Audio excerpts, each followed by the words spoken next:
Hello, my name is Clay Cosby, and I'm a member of the Dole Institute's Student Advisory Board. Welcome to the Dole Institute of Politics, and thank you for attending tonight's presentation. The Dole Institute Student Advisory Board is composed of KU students committed to work for the Dole Institute. We attend regular meetings, assist in events like this, and plan an SAB-sponsored program every semester. Members of the SAB receive great opportunities to network with our special guests. If you are a student and would like to join, please contact the Dole Institute. The Dole Institute would like to hear from you. If you enjoy tonight's program, please let us know by contacting us on Facebook, Twitter, or through our website email. If you prefer to write us a note, there will be a notepad and pens on the table as you exit the building. Your attendance and feedback will help shape our future programming. Before we begin tonight, I'd like to remind you to please turn off your cell phones. After the interview, we will have some time for audience questions and answers. If you have a question, please raise your hand, and a student helper with a microphone will come to you. Please ask just one brief question. And now I'd like to introduce Associate Director Barbara Ballard.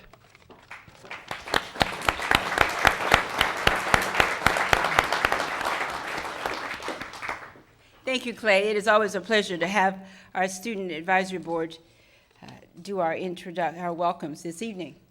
I have the pleasure, before we start the program, of announcing the recipient of the Dole Institute of Politics Robert Hemingway Public Service Award. The Dole Institute of Politics established the Robert Hemingway Public Service Award in May of 2009 in honor of the 16th Chancellor of the University of Kansas upon his retirement. The award is given annually to a junior student who has demonstrated a commitment to making a difference for KU students and furthering the idea of service on campus and within the community. The overriding criteria for this award is commitment to public service with demonstrated leadership. This award goes to a high-profile student leader respected by peers who is concerned with strengthening civic life at the University of Kansas. I would like to thank Ann Eversole, if she just raised her hand, for joining our interviewing committee as well. And part of that is we had a tough task. We have outstanding students on our campus, and especially in terms of public service, community service, volunteering, trying to make a difference. And we all know what our students do with Rock Chalk and United Way and a variety of things. And we really, in our mission at the Dole Institute of Politics, we talk about public service. But we had a task before us, and we decided to accept 3 of our students this evening. And I would like to say that we have 2 honorable mentions, and they will receive stipends as well as the recipient of the Robert Hemingway Public Service Award. Chancellor Hemingway was going to be here this evening, but he was unable to join us, and we found that out this afternoon. I would like to ask my honorable mentions to please stand, and we'll start with Bailey Reimer.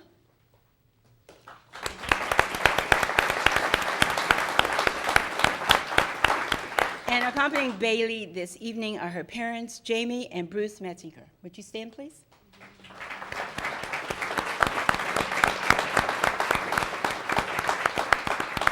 And I'd also like to recognize Karen Lewis, who's our other honorable mention.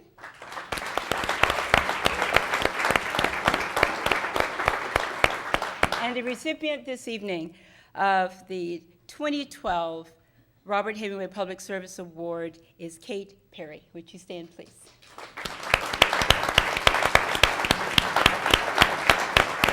And Kate is joined by her mother and her father, Bob and Donna Perry.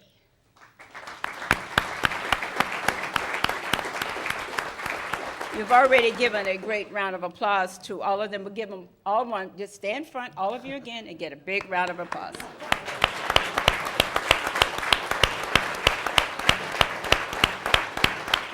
Thank you very much. I always say, we recognize people while they're here to enjoy it, and thank you so very much for helping us with recognizing our students this evening. It is a pleasure, and I would say welcome to the 2012 Presidential Lecture Series, Why Presidents Succeed and Why They Fail. With the 2012 presidential contest already underway, the Dole Institute Signature Series looked at what separates successful presidents from those deemed failures. Both Lyndon Johnson and Richard Nixon had significant accomplishments during their presidencies that were overshadowed by Vietnam and Watergate, respectively. This evening, Mark Updegrove will talk about LBJ. This is the third program of our series talking about our presidents. I also, in talking about this, would say we have had a lot of diversity and what really happens, and how can you judge a person by one or two things that they do in their life or in their presidency. We have to look at the total picture of what they do. This evening, we have the privilege of having Mark Updegrove join us this evening to talk about Lyndon Baines Johnson. He is the director of the Lyndon Baines Johnson Presidential Library and Museum in Austin, Texas, a post he assumed in October 2009, and he's called one of the country's best historians by Lou Dobbs at CNN. He's an award-winning author with over 2 decades of corporate leadership experiences. He's written 2 books relating to the American presidency: Baptism by Fire, 8 Presidents Who Took Office in Times of Crisis, and Second Acts, Presidential Lives and Legacies After the White House. And his 3rd book, and I love the title, Indomitable Will, LBJ in the Presidency, was published in March of 2012. This book also will be on sale this evening, and you can have him sign it if you wish to do so. Updegrove spent much of his career at Time Magazine, first as president of Time Canada in Toronto, then a Los Angeles manager. He also has been a publisher of Newsweek magazine and a VP of Sales, Marketing, and Operations at Yahoo Canada. Updegrove has written for American Heritage, The Nation, National Geographic, Time, and Texas Monthly, and has appeared on ABC News, CBS News, CNN, NBC News, and other national news outlets. You can see he's very diverse in what he does. And I'm sure when we look at it in terms of LBJ and what that presidency was like, you have to think of the times. And one of the things I have enjoyed about our series, and I hope you have too, is that we've had that opportunity to look at the more personal side as well as what we all know happened, and a lot of things that we did not know happened in the process. It is my pleasure this evening to, for those of you who do not know Bill Lacey, our director, to give you that opportunity to hear him this evening. But at the same time, for those of you that he interviews most of our guests this evening. So with that, I'm going to turn it over to Bill Lacey, director of the Dole Institute of Politics. But before I do that, I would ask you to please give a very warm welcome to our guest, Mark Updegrove.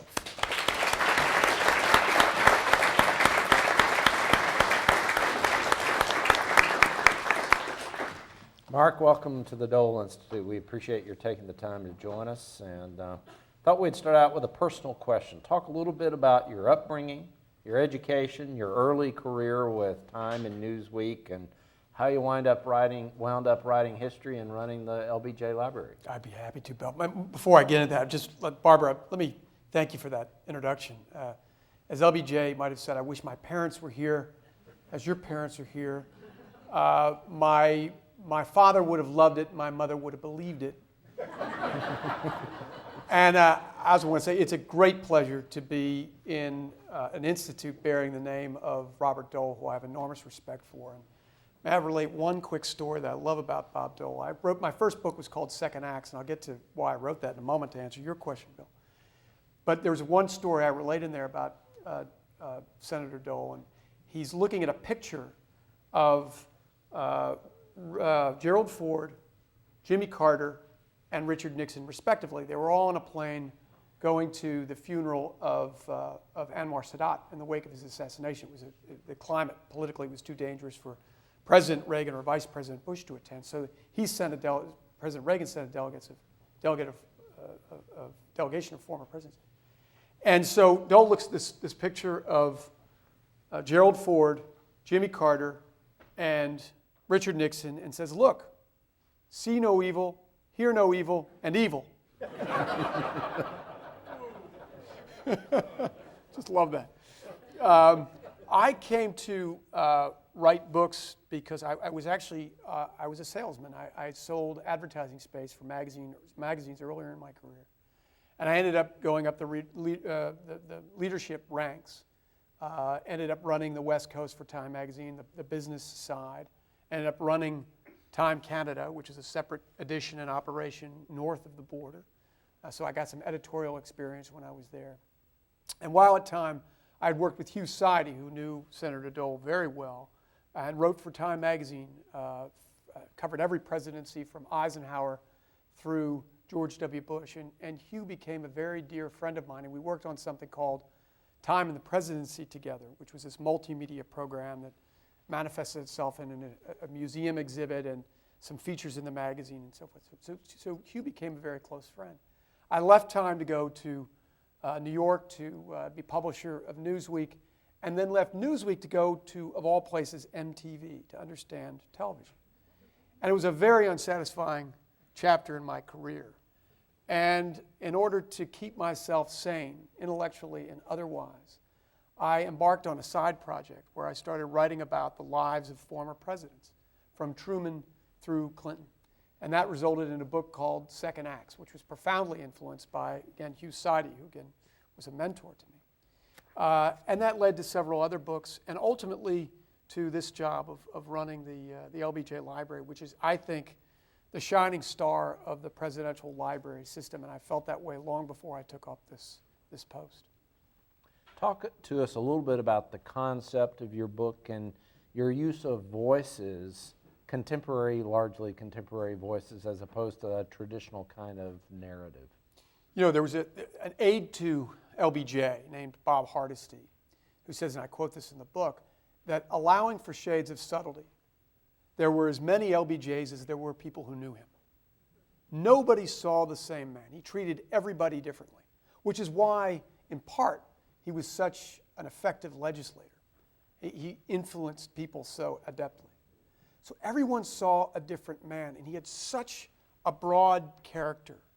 And he had so many characteristics. John Connolly, who was a very dear friend of LBJ's and actually had worked as an aide to LBJ, said there is no adjective you can find in the dictionary that doesn't adequately describe Lyndon Johnson. And the problem was that when I've read biographies of LBJ, they will dwell on the most negative aspects of his character. And you can do that and construct a factually accurate and very compelling account of who this man was and what he meant. But it's not a balanced account. And in order to keep myself balanced, and to make sure that the portrait was even-handed, I looked at multiple voices. And when you hear this chorus of voices, I think you get an accurate view of who this man was. And talk a little bit about how you structured the book, too. It's largely chronological. It begins talking about the mystery of this man. Everybody who knew him, everybody I know who knew him, talks about how complex his character was and how they might have known him very well or spent a lot of time with him, but he still remains a mystery. In fact, Lady Bird Johnson said that he remained a mystery to her. Well, after he passed away, she would say that. And so I think, again, it was important to get multiple voices, but it was also important to hear Johnson's voice in candid interviews, and there weren't many, because Johnson always constructed this or contrived this personality when there was a camera in front of him or a microphone that he thought was presidential. But as Hugh Sidey, who I just mentioned earlier, said, it was sort of a nervous bow to the Harvard faculty instead, and therefore very un-Johnsonian. So it's hard to get him in his authentic voice. You really get a sense of who he was. But you can really do that effectively through the telephone conversations of his administration. And no one had ever used those conversations through a narrative that tells the story of the administration. So again, not only do you hear in this book from the people who knew him, aides and adversaries and friends and enemies and family members and so forth, but you also hear Johnson in his own words doing the business of his presidency. Now, the president was shoved very abruptly into the spotlight with the assassination of President Kennedy in '63. How did he perform? What steps did he immediately take? What were his objectives that he went about immediately in the aftermath of that terrible day? He was probably, most people don't know this, Bill, I think he was probably the most equipped to steer the country past that tragedy for a variety of reasons. Number one, his resume. He had been a member of the House of Representatives. He had been a senator and had been minority leader and then majority leader, probably the most powerful majority leader, certainly of the 20th century, and perhaps in the history of the Senate. And he, of course, had been vice president. But moreover, he had the qualities of a great crisis manager. There's a quote that I relate from Liz Carpenter, who was an aide to President Johnson. And they were coming back on that airplane. And she recalled an incident where she was with Lyndon and Lady Bird Johnson when Johnson was vice president. And they were in Arizona, I believe. And Mrs. Johnson's brother had died very suddenly. And immediately he got on the phone and he started handling the crisis. And Mrs. Johnson said to Liz Carpenter sort of offhandedly, "Lyndon's a good man to have around in a crisis." And that phrase was turning around in her head the entire time they were on that very quick flight from Dallas back to Washington, D.C. in the wake of the tragedy. And she said, I realized then that this country was never without a president. In the ensuing days, he reached out to all of the leaders in this country, the union leaders, the Senate and House leaders, the civil rights leaders, clerical leaders, everybody. And he ensured that there was unity in the wake of the crisis. There's a great phone conversation that's not in the book, actually, although there are several with him, with Martin Luther King. And you just hear him, and he's so effective at conveying what has happened, the tragedy, and how he needs more than ever for Americans to unite. And he needs to do business. I need to do business with you, Martin. We need to get along. And if you have ideas, come to Washington. And King says, the best thing you can do, Mr. President, is you can enact some of the progressive policies that President Kennedy sought to institute. And he says, Martin, I'm going to support them all. And sure enough, he did exactly that. What were his immediate, looking ahead to the election in '64 and to a contest with the eventual nominee being Barry Goldwater? I mean, what did he do during that election year? Did he really get very much done during that year, or did everything really come after the election? I think that he did get something done, and the biggest thing he got done, I mentioned Martin Luther King, was to pass the Civil Rights Act of 1964. We had no meaningful civil rights legislation in this country for almost 100 years, since Reconstruction. Nothing was done. There were two civil rights bills that were passed, the Civil Rights Act of 1957 and the Civil Rights Act of 1960. Lyndon Johnson was pivotal in both of them, but they were largely toothless. It was the only way he could get them through, if they were largely impotent. But LBJ felt they were important symbolically.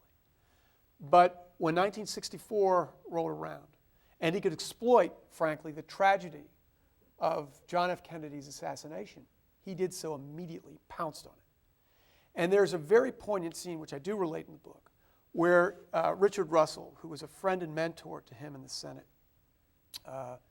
comes into the Oval Office, and they have a very, very tense meeting. And Russell is a fierce opponent of this legislation. And he knows that Johnson is the one guy who can get it passed, for reasons I'm sure we'll talk about in a moment. But he says, Lyndon, you can get this, or Mr. President, he was calling him Mr. President at that point, you can get this legislation passed. You have the legislative prowess to do it. I don't think Kennedy did, but you do. But I'll warn you, if you do, you will lose the Deep South to the Republican Party, and you'll probably lose the election of 1964. And Johnson listens to that very closely, very quietly, and he replies, Dick, if that's the price, I will gladly pay it. And that's a remarkable thing when you're considering it's an election year. We think of, there are many misconceptions about Johnson, and I'd give a warts and all portrait. But most people thought he was a power monger, and he did wield power very, very effectively.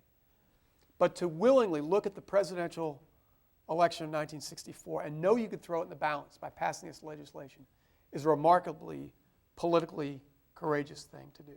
And that's exactly what he did. So he did use the tragedy of our fallen leader, he would say, in order to get that pass. And he did so to get a tax cut passed through too, and that really helped.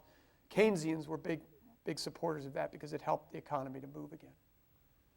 You, obviously, civil rights is an area, as you just said, that deserves some exploration. One of the things that I found fascinating was the story that Congressman John Lewis, who actually received the Dole Leadership Prize here in 2007, told about seeing Martin Luther King being literally brought to tears by Johnson saying in a nationally televised speech, "We shall overcome." Yeah, that was on March 15th, 1965. And it was 2 months after, just several days rather, after the bloody events of Selma and the civil rights struggle. And Johnson was a master at exploiting tragedy to get something done. I mentioned he exploited the tragedy of John F. Kennedy to get the Civil Rights Act of 1964 passed. He exploited the events of Selma to get the Voting Rights Act of 1965 passed, which is the most important law for civil rights. It gave people of color the power of the ballot, which fundamentally changed the situation for African Americans and other people of color in this country. And he exploited the death of Martin Luther King in order to get the Civil Rights Act of 1968 or the Fair Housing Act passed. So that's the triumvirate of civil rights legislation, and they all got through in the wake of something that was tragic. Some positive things, something positive came of it. But that speech that you mentioned, Bill, is really important. LBJ went before Congress again after the events of Selma, and he said, and I quote, "I speak tonight for the dignity of man and the destiny of democracy." He was not a great orator, but that night he was enormously effective. And one of the things he said when talking about the situation that people of color faced in this country is, "And we shall overcome." And for anyone who lived through the civil rights era, you know that was a quote from the Negro Spiritual, which essentially became the anthem of the civil rights movement. And for African Americans in particular who had been fighting this struggle for civil rights, to hear the President of the United States utter those words was an enormous victory. And so John Lewis, as you mentioned, Bill, was listening to the speech in Alabama with Martin Luther King. And he heard that, and it was the only time he ever saw him cry. And Martin Luther King said afterwards, "You know what, we will conduct this march, we will complete this march, we will have voting rights, and we shall overcome." How important was the president's landslide win in 64 to what he was able to accomplish in the next couple of years? I don't know that, I think it helped. To that point, he won by the largest margin of any president in history. 61% of the popular vote against Barry Goldwater in the election of 1964. I think it was important that he had a mandate. I think it would have been impossible for anyone to defeat him. Barry Goldwater was probably not the best candidate for the general electorate. It would probably have been much better to have nominated, for the Republicans to have nominated Nelson Rockefeller. It was far more palatable to a general voter. But he did win the election by a large margin. And if you look at what he did in 1965, which is monumental, let me just enumerate some of the things he got done in that year. And I'll preface this by saying in my office at the LBJ Library, I have a shadow box, and it contains all of the pens that LBJ used to sign bills into law throughout the course of that 1 year, 1965. And in that one box, you have the Elementary and Secondary Education Act, which is federal aid to education, first time it ever happened. Higher Education Act, same thing for colleges, federal aid to colleges, which fundamentally increases high school and college graduation rates effectively. You have the Immigration Act of 1965, the most sweeping immigration reform we've ever had in our history. You have the Voting Rights Act, which I just mentioned. You have highway beautification, clean air, clean water, Medicare, the National Endowment for the Humanities, and the National Endowment for the Arts, on and on and on, in one single year. But he realized that he had to get it done in 1 year. If he was going to enact a great society, which was his words for the era in which he embarked, that he was going to have to do it in 1 year. He said that when a president in his first year is a giraffe, thereafter he's a worm. And he exploited that period as a giraffe. And if you see what he accomplished, it is mammoth. I don't think that there's certainly no year that paved the way, at least legislatively, to modern America like 1965. And I don't think there's any more important year legislatively, with the possible exception of 1933, which is the first year of the New Deal. Mm-hmm.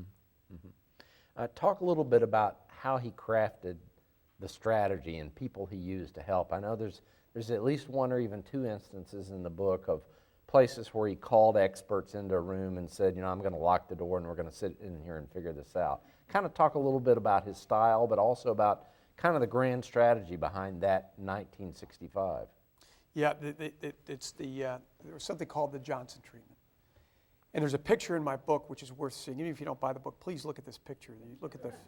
You see President Johnson like a snake over a mongoose talking to Abe Fortas. And Abe Fortas is sort of backed up like this, and LBJ is towering over him. LBJ was 6 feet 3 inches tall, and he used his physicality. But moreover, he used his knowledge of human nature to read what your hot buttons might be. And Bill's hot button might be different from my hot button, which might be different from yours. And Johnson got that. And he knew what it would take for anyone to say yes. He just understood intrinsically what that was. So that could mean flattery. That could mean, threatening somebody. That could mean cajoling them. That could mean anything. It could mean quid pro quo or pork barrel promises. He just knew how to get to folks. And I think that's what made him the most effective legislator of his time. He had that gift to read people really effectively. Mm-hmm. Do you think, or could you spend a moment telling us a little bit about his decision not to seek re-election? That's March 31st, 1968. LBJ makes a speech in which he announces to a shocked nation that I will not seek and I will not accept the nomination of my party for another term as your president. I think anyone who lived through that time can almost summon those words immediately in their memory. Because my guess is it was probably a shock to you, as it was to most Americans at that time.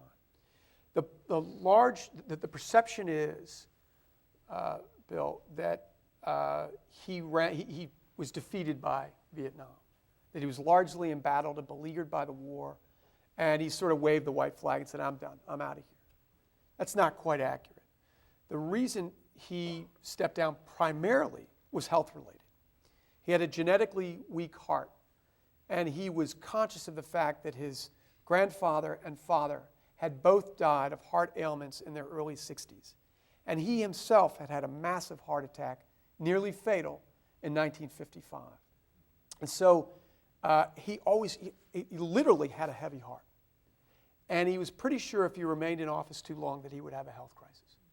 And he didn't want to put the country through that. He saw what had happened when FDR was ailing in his final days and had died. And he knew what had happened when Woodrow Wilson was paralyzed in the White House. He didn't want to do that to the country. So he had thought long and hard about not running in 1964. Most people don't realize that. Mrs. Johnson convinced him otherwise. But in 1968, he realized he was done, and he made that decision well before the Tet Offensive in 1968. He made that decision in the summer of 1967. He convened a small group of close advisors, including Lady Bird Johnson and John Connally. And he made this decision. It wasn't irrevocable, but he was pretty firm in his mind that he wasn't going to do it. And I think what put him over the edge probably was the Tet Offensive, and the fact that he wanted to spend the balance of his presidential term trying to get the North Vietnamese and the South Vietnamese to the bargaining table in order to wage an honorable peace in Vietnam. I think another misconception about this president is that he was a warmonger. He wasn't. He desperately wanted to find a way out of Vietnam. If I may, Bill, there are two phone conversations that are very telling to that end that I relate in the book. They both happened on the same day in 1964. The first is with Richard Russell, who I mentioned earlier. And he asks Richard Russell what he would do in Vietnam. And he says, well, if someone, if I were in your position, I would get out as soon as I could. And LBJ says to him, that's exactly the way I've been feeling. And then he calls his national security advisor, McGeorge Bundy. And you could hear the anxiety in LBJ's voice. And he says, what the hell is Vietnam worth to me? What is it worth to this country? I don't have any problem with Vietnam. They don't have any consequence to me or this country. He says, but at the same time, if a bully lands on your front porch, you ward him off, or the next day he's going to be raping your wife in your bed. And that's the way he felt about a communist invasion in Vietnam. I know we weren't supposed to talk about this aspect of the presidency, but it really is the elephant in the room. And I think ultimately Vietnam was worth something to LBJ because he firmly believed to his dying day that by staving off communist aggression in Vietnam, he was preventing a domino theory from playing out, a domino effect rather, of playing out in Asia. And furthermore, emboldening the communists in the Soviet Union and China to take ground in other parts of the world.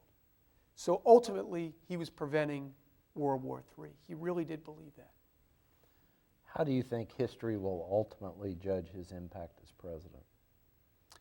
I think that we are starting to see the tide turn on an historical evaluation of his presidency, partly because of the legislation I mentioned. And I look at, we talked about civil rights, but it bears mentioning again here. Think about the most fundamental creed in American life. It is in our Declaration of Independence, which is all men are created equal, right? But there was a contradiction in this country. Since before our founding, we did not honor that most basic of American creeds. Nothing had happened on that front until LBJ passed the Civil Rights Act of 1964. I mentioned the political courage it took to do that, but he took the cause far further. And in enacting the Civil Rights Act of 68, as I mentioned, and the Voting Rights Act of 1965, but also, moreover, in doing things like waging a war on poverty. It's remarkable, but 1 out of every 5 people in this country lived in poverty, below the poverty line, before LBJ took office. When he left, that figure had fallen dramatically to 12%. Medicare was enacted, and we could talk about the value of these programs today, and you can debate them. I'd be happily engage in that debate. But Medicare was instituted because 1/3 of all Americans over 65 lived in poverty and were unable to pay their medical bills. And there was a phrase that was invoked often in that time, just somebody who didn't have the means to pay their medical bills were they kind of went over the hill to the poorhouse. That was the phrase. And Lyndon Johnson, who had grown up in small town, very poor Texas, knew exactly what that meant. And he did something about it with Medicare. Other presidents had tried, FDR, Truman, Kennedy, and they'd failed. He got it done. And I think if you look at social justice in general, part of which is civil rights, of course, his legacy is mammoth. And I don't think anyone competes, including, in my view, Abraham Lincoln. Vietnam, of course, is that counterbalance. But I think as we get farther from the Vietnam era and passions recede, I think that those accomplishments of the Great Society will continue to resound, and he will continue to be a near great president, which is what, it's interesting, there's a great disparity between the way historians evaluate Lyndon Johnson and the general public. Historians consider him a near great president, in the 2nd, 5th of all presidents, on a plane with people like Harry Truman and Andrew Jackson and Woodrow Wilson, and just below the pantheon reserved for FDR and Lincoln and Washington. But if you ask the general public about who the best presidents of the last 50 years are, of which there are 9, John F. Kennedy through George W. Bush, he ranks 7th, just above George W. Bush and Richard Nixon, and just below Jimmy Carter. So it's a remarkable disparity, and I think eventually, over time, you'll see that gap close a little bit. Why do you think that disparity exists? He just has a terrible image, frankly. Is it Vietnam or is it personal or a I think combination? it's partly Vietnam, Bill, and I write in the book that Vietnam flirts with Dwight Eisenhower and JFK and Richard Nixon, but it clings to LBJ by the light of day, and I believe that. I think it's easy to sort of sock Vietnam with LBJ, and that's partly fair. He did escalate the war. But I also think he has this terrible image. The first line of my book is, history in its most cursory form is a beauty contest. And Lyndon Johnson wouldn't win any beauty contests. He didn't photograph well. The best photographs we know of him are him lifting his scar. Does anyone remember this? Right. And lifting his beagle by the ears. Everyone remembers this. And he's got this sort of cowboy crudity that we see in him, and it's reflected in those pictures. He didn't come across well on film. He didn't come across well on television. I mentioned earlier, Hugh Sidey said that whenever he contrived this presidential personality, it was this nervous bow to the Harvard faculty, and it's true. He didn't do any of those things effectively. There's a phone conversation you mentioned before we came on stage that's worth relating, and I mentioned in the book. And it's him, he was his own worst enemy from an image perspective, and this is an example. He called Joe Hagar, the scion of the founder and the president of the Hagar Slacks Company in Dallas, Texas. And in this conversation that is worthy of Saturday Night Live, he custom orders 6 pairs of pants. And he does so in very specific anatomical detail. And you read this thing, you think, oh my, this is the president of the United States. And at one point, he belches audibly, So he says, and at the very end is a wonderful conversation. But I can't believe that Joe Hagar, who's on the other end of the line, believes that this is the president of the United States. It sounds like a caricature. And at the very end of the conversation, Joe Hagar says, well, where should we send these pants, Mr. President? He says, White House. Click. So I will say in fairness, in 642 hours of taped phone conversations in his presidency, nothing even comes close to that level of crudity. But by the same token, nobody who knew Johnson would deny that he had that side of his personality. So it's a long answer to a short question, but I think he still has an image problem in history. Mm-hmm. Why do you believe he was so well prepared to be president? Well, as I mentioned, I do think that it was his resume in large part. I think he was an enormously effective crisis manager in the immediate days. But moreover, and this might be another misconception, Bill, he understood the way the House and the Senate worked.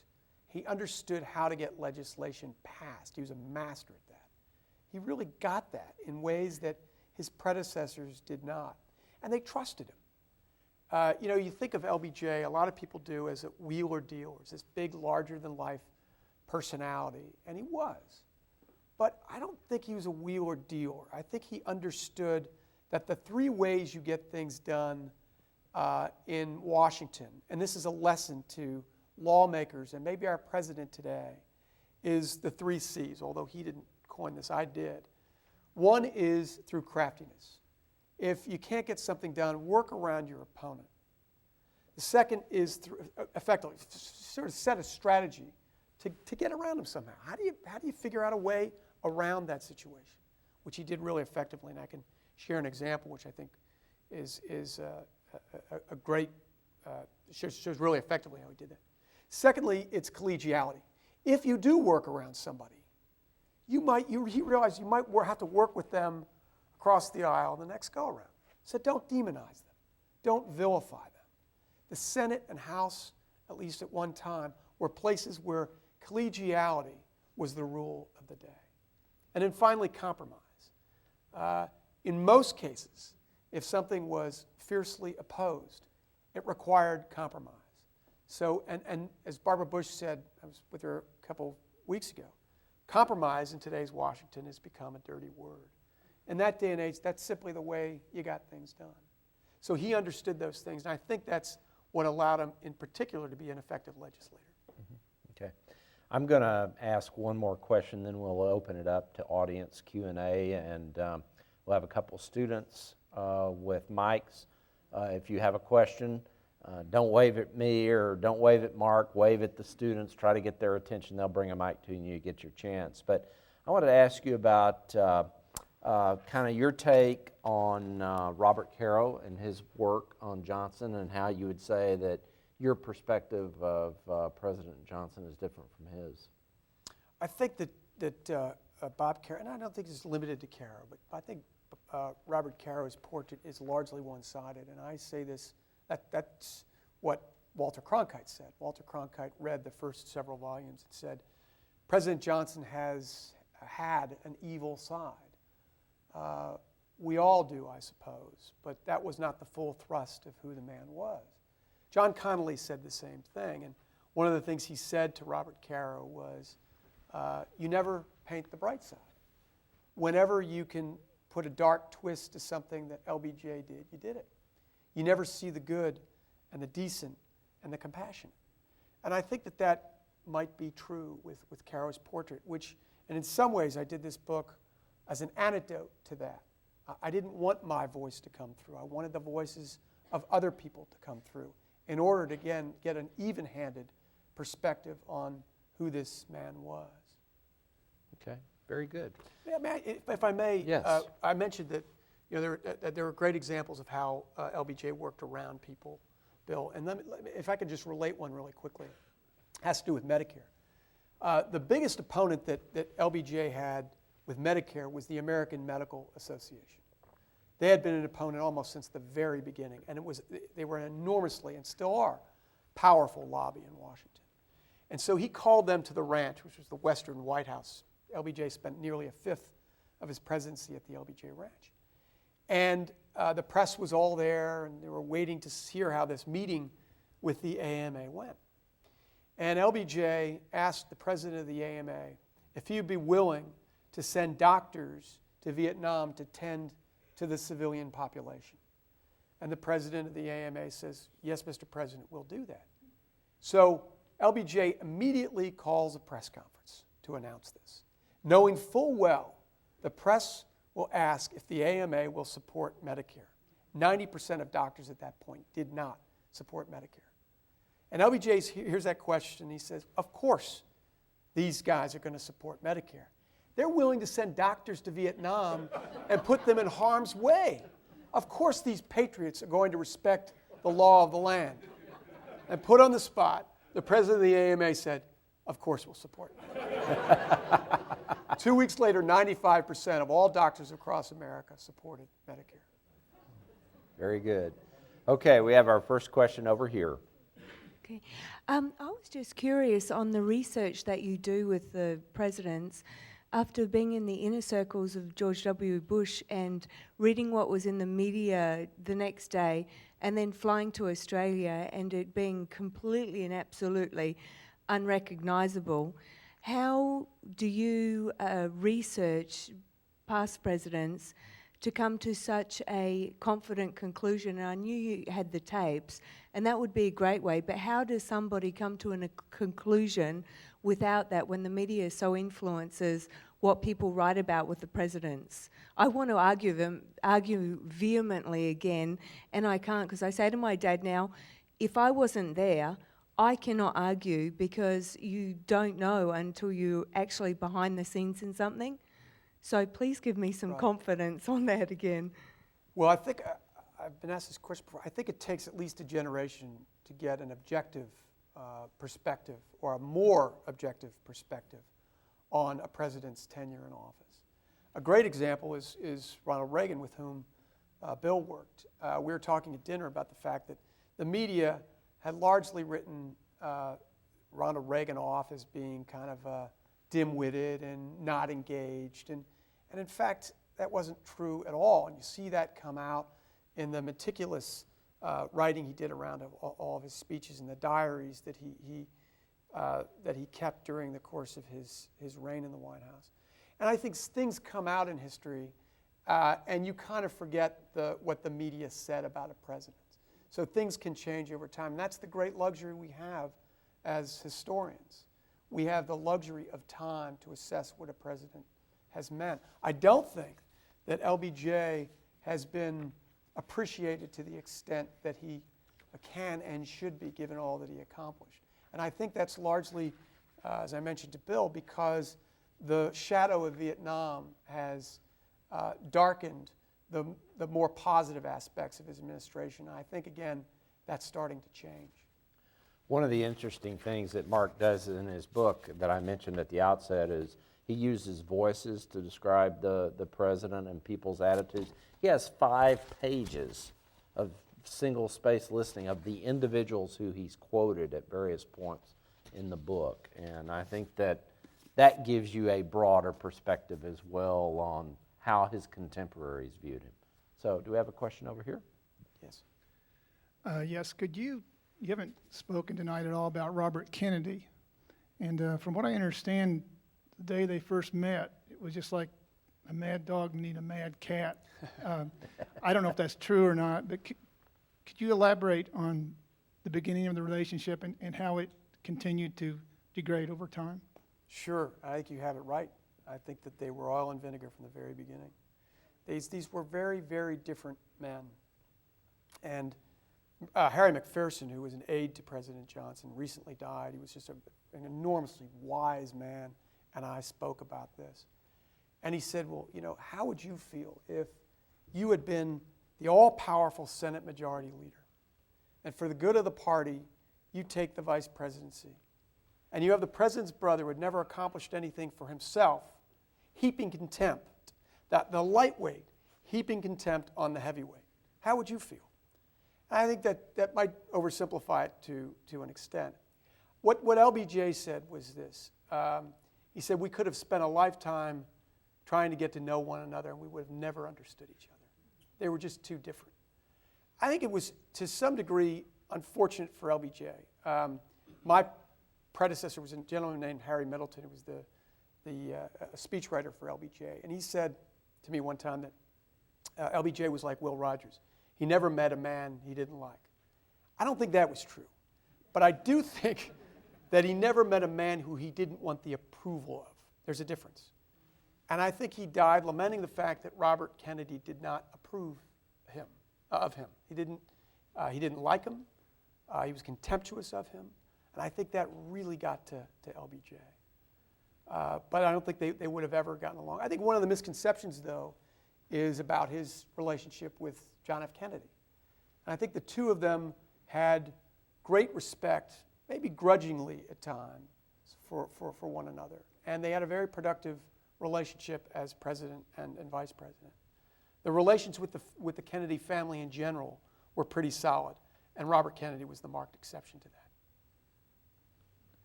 I have a question back here. It's been said that, especially as a Southern gentleman, LBJ personally wasn't as concerned with the civil rights movement, but was more in favor of it because of his legacy. I'd be curious to know what your perception of that was.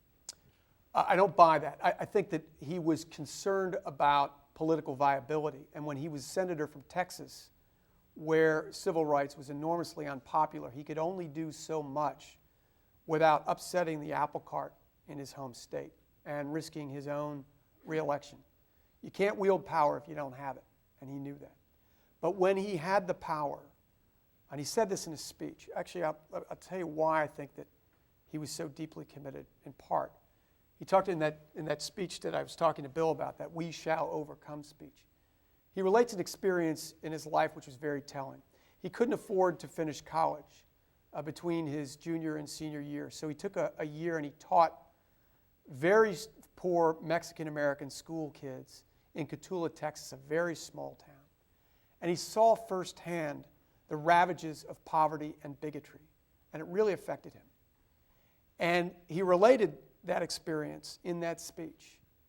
And he said, I never thought in 1927 then that I would have the power to help those kids and their children and people like them all over this country But I do have that power.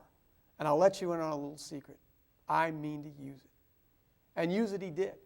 And he didn't stop there. I mean, he appointed the first African-American member of the cabinet. He appointed the first African-American justice of the Supreme Court, and on and on and on. So I think he sincerely believed in the cause. But I do think that before he became president, he was worried about his political viability in his state.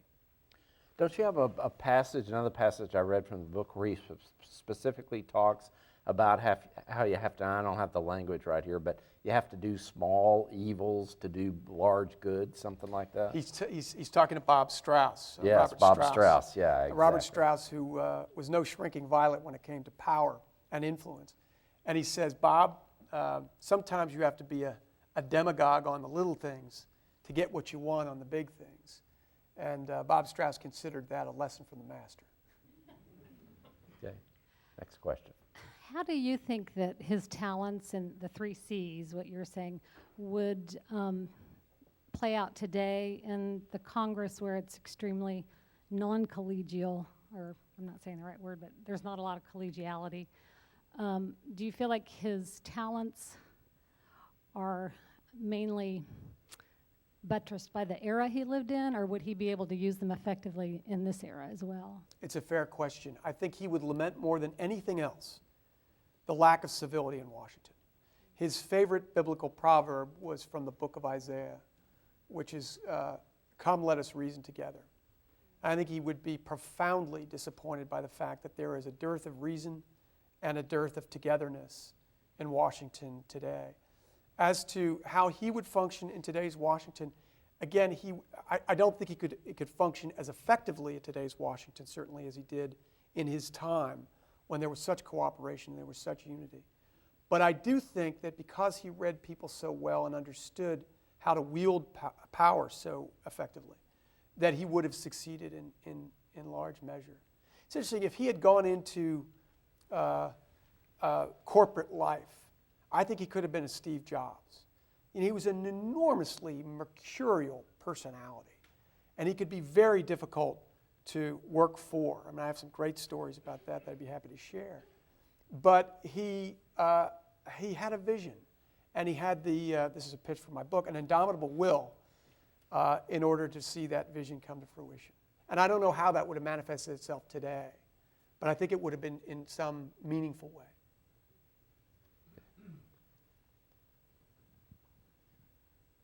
One of the most interesting things about Johnson that touched on his craftiness is the Gulf of Tonkin resolution.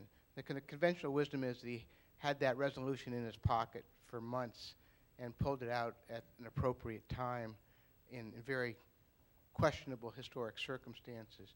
Do you have any insights on how that decision was made? There's a misconception that, well, yes, I don't think he had it in his pocket. I don't think it's something that he certainly didn't want an escalation to Vietnam. That is abundantly clear when you hear the telephone conversations in particular, but also when you read the documents of the administration. One of the misconceptions, this might be a little inside baseball, is that the one thing that they told Congress, the White House told Congress, based on intelligence reports, is that the USS Maddox was fired on August 2nd and August 4th of 1964. And William Fulbright held some televised committee meetings, Foreign Service Committee meetings, where he tested the truth involved in the Gulf of Tonkin. It was the first really nationally televised hearings we saw questioning the credibility of a president. In fact, there were not attacks on August 2nd and on August 4th. But LBJ had no way of knowing that. There were erroneous reports from Asia which said that attacks had occurred on August 4th. In fact, they were erroneous because there was a typo in the transmittal, and that was only learned in 2005. The people who had sent that cable, the intelligence officers who had sent that cable, covered their tracks, and we wouldn't know it until documents were declassified in 2005. So If LBJ misled Congress, it was not intentional. There is absolutely no way he could have known. And I simply don't believe that he had that agreement in his pocket. A question right here. Yeah, at his core, where would you place him on the political spectrum? I don't think there's any denying that he was liberal, but I will also say that he was a fiscal conservative. He was prudent.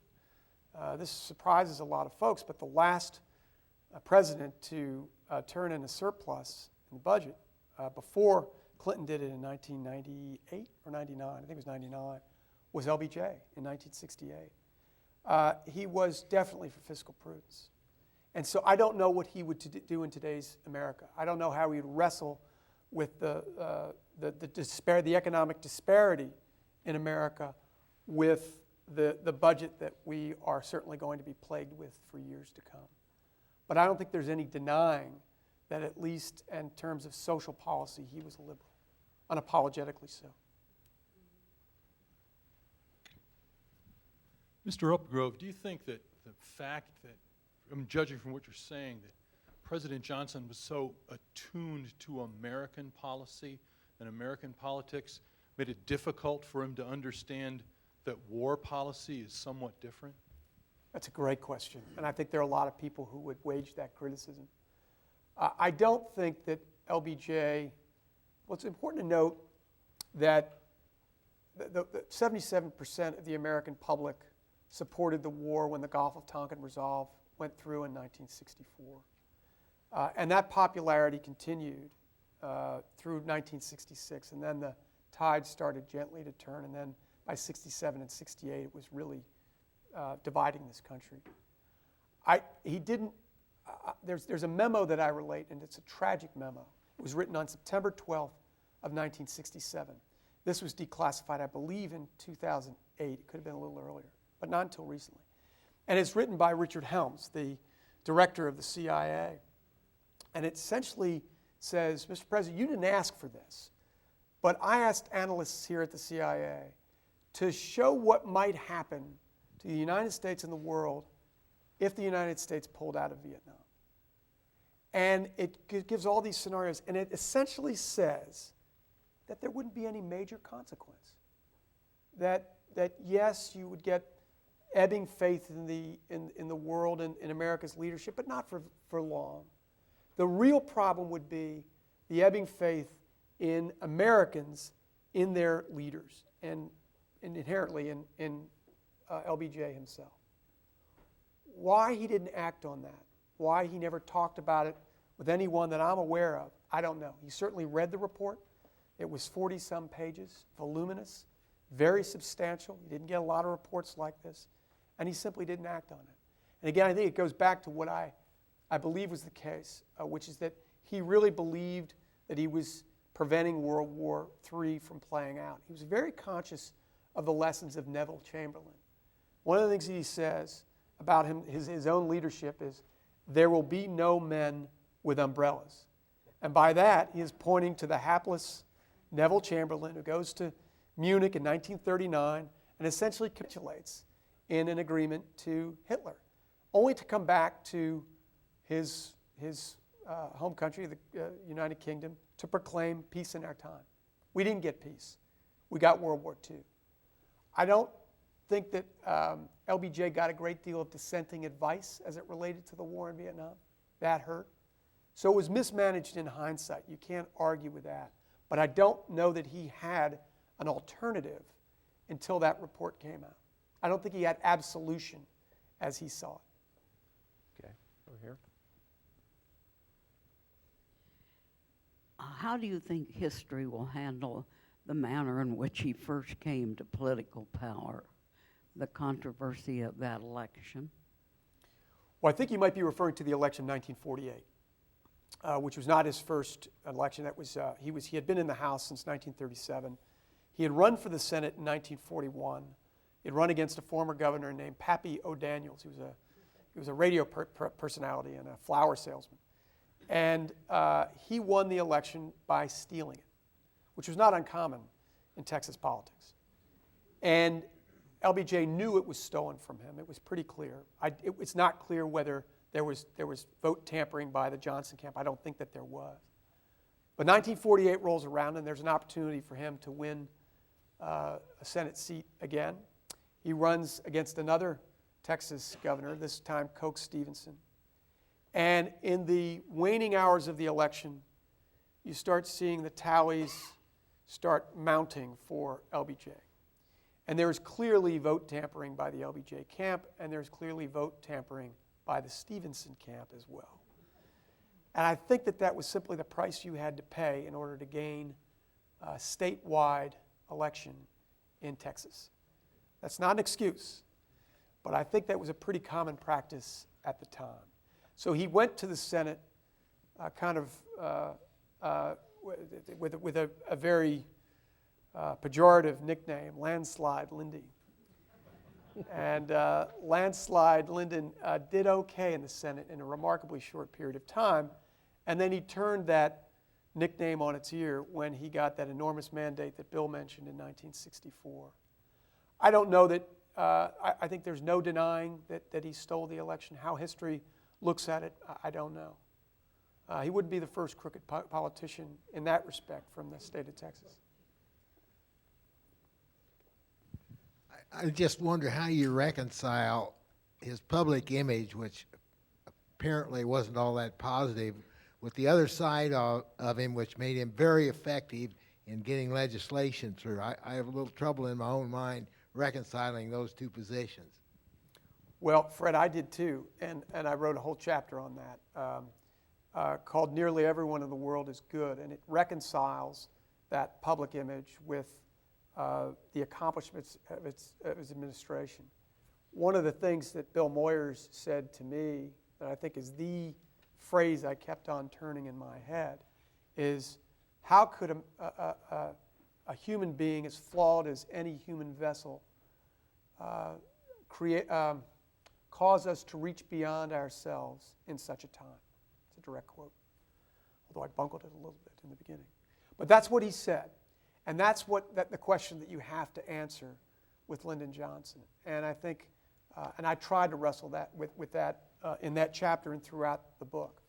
I think ultimately we would all be pleased to be judged by our words, what we say we are going to do, who we say we are.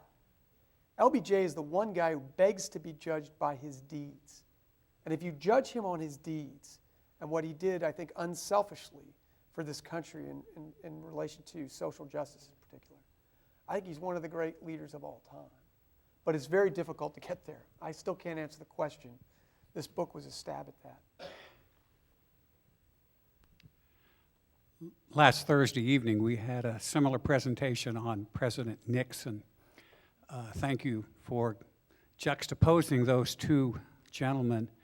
What would be your thoughts on his relationship with Nixon, especially in light of the fact that his vice president was running against Nixon in '68? And there seems to be some question as to who he really supported in that election. Well, one of the things that people don't know, that's not appreciated to the extent I think it should be, is that Nixon was a little underhanded in the 1968 election. When LBJ opted not to run in 1968, again, I think it was in large measure because he wanted to find an honorable peace in Vietnam. And indeed, that gesture brought Ho Chi Minh to the peace table. It was very difficult to get the different parties talking. But they were starting to make headway in October of 1968. And there's a chapter in the book about this. And the White House gets wind through the State Department of some cables that the Nixon campaign had sent to a woman named Anna Chennault, who was the wife of Claire Chennault, the leader of the Flying Tigers Squadron in World War II. And essentially it shows that the Nixon camp, had reached out to Chennault to be an intermediary with the South Vietnamese and urged her to tell the leaders of South Vietnam to hold off on the peace talks because they would get a better deal from a Nixon administration. So LBJ finds out about this in drips in the last week before the campaign, or before the election. And he doesn't know what to do with it. And he ultimately decides that he's not going to do anything, that it would throw the country off balance in the view of the world right before an important presidential election. But he gives it to Humphrey. He goes to Humphrey and he says, here's what we know. And this is 2 days, I believe, maybe 3, before the election. And Humphrey is gaining momentum at that point, in large measure because he's distanced himself from LBJ on the war, a very difficult decision. And he decides to do nothing about it. Of course, we know that what happens is that Richard Nixon wins the election by less than half a percentage point in the popular vote. And years later, Mrs. Johnson finds this out. She'd never known this before. And she goes to Washington. Clark Clifford tells her about these capers and what happened to Humphrey. And her only response was, poor Hubert, poor Hubert. But it's a true story, and it's not a story that many people know. It's almost certain, well, Anna Chennault herself said that Nixon was very much involved in the negotiations there. So it's treasonous. And it ultimately, I think, helps him to swing the election. He was campaigning under the guise of having a secret plan for peace, which he promised to reveal after the election. In fact, he was keeping the peace from playing out in Paris. How Johnson did not like Nixon, but he respected the presidency, and so there was a very smooth transition. He did support Humphrey, but very reluctantly because he didn't agree with Humphrey's stance on the war. And he was disappointed that Humphrey had separated from him on the war. I think if there was any candidate that LBJ would have supported, interestingly enough, it would have been Nelson Rockefeller. There's no proof of that, but the two had a very, very warm relationship. And I think that's the one he would have wanted to see succeed him. That's interesting. We have time for 2 more questions. First one here, and then we'll go back over here. Yes, in the missile crisis, the fall of '62, I believe. What part, if any, did the Vice President play in the decision-making process, and in the debacle when we invaded Cuba? I don't know about the Cuba. You're talking about the Bay of Pigs crisis in April of 1961. I don't know what his role in that was. I know he was advised by Kennedy as to what he was doing. As far as the Cuban Missile Crisis in 1962, LBJ himself would say that he played a far greater role than historians, in particular William Manchester, would have you believe. And he believed that Manchester's biography of John F. Kennedy, which related, and to some degree, LBJ's lack of involvement in the Cuban Missile Crisis, was a puff piece for Robert Kennedy, that it was setting up Robert Kennedy to run in 1968 for the presidency. He was in all the meetings. He was involved in the most secret talks about what was happening. Kennedy kept him advised. The one telling thing is that Kennedy gave all of those in his inner circle Tiffany calendars that showed those of October of 1962 that highlighted the 13 days in which the crisis played out. And one of them was given to LBJ, and we have it at the library. It has the initials JFK and LBJ on this thing. So I think that's one indication, maybe superficial, but I think he was pretty involved. I think, again, Bobby Kennedy, when he was trying to outmaneuver LBJ, tried to get people to downplay his role. Okay, we have time for one last question. Oh, we've got it right here. Thank you. With your access to documents and the ability to research, I just wondered if you could shed some light on the attack on the USS Liberty. I've read a lot about Lyndon Johnson in relation to that. Could you address that? When in particular did you? I've read that there was an aircraft carrier nearby that scrambled jets, and he called them back. You know, I don't know about that. That doesn't sound right to me, but I don't know that it's not correct. I've not heard that Okay. before. One of the amazing things is, you think of 1968. 1968 is probably the most tumultuous year in American history after the Civil War. And you had the assassinations of John F. Kennedy and Bobby Kennedy and Martin Luther King. You have the Tet Offensive. You have the Democratic Convention. You have the Soviet invasion of Czechoslovakia. And one of the things that people forget about is you have the seizure by the North Koreans of the USS Pueblo. And on board are 80 sailors. And they're held captive by the North Koreans for almost a year. And the U.S. tries to respond militarily to the seizure of the boat. And in fact, we can. It was only revealed in this century that it was because the aircraft that we had standing by in South Korea had to be stripped of nuclear munitions. By the time they got them off the planes, the ship was being dragged impotently back to North Korea. But you think about what happened in the Cuban Missile, in the U.S. hostage crisis of the Carter administration, how that brought down the presidency.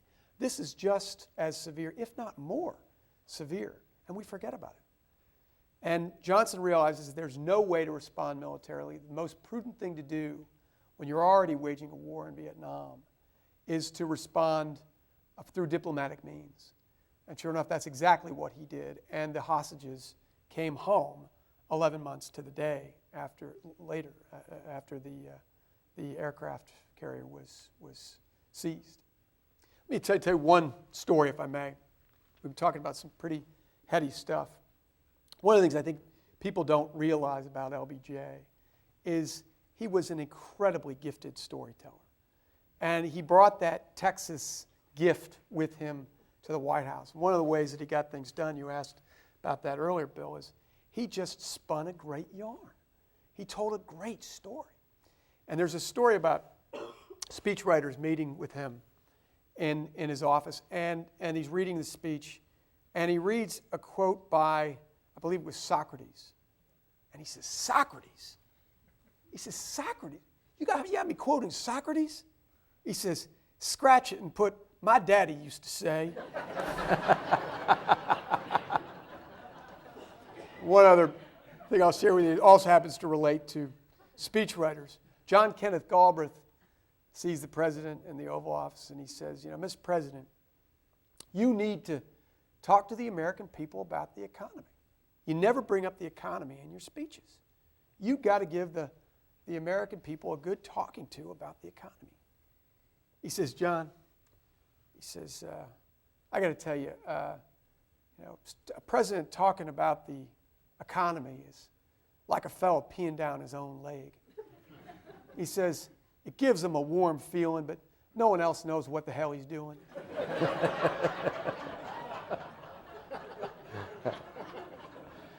Okay.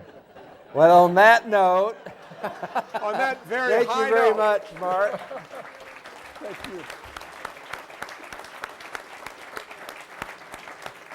Thank you, Bill. Thank you. Mark will be signing copies of his book. Would ask all of you to assist me in helping him get back there right away, and then if you want to line up and talk to him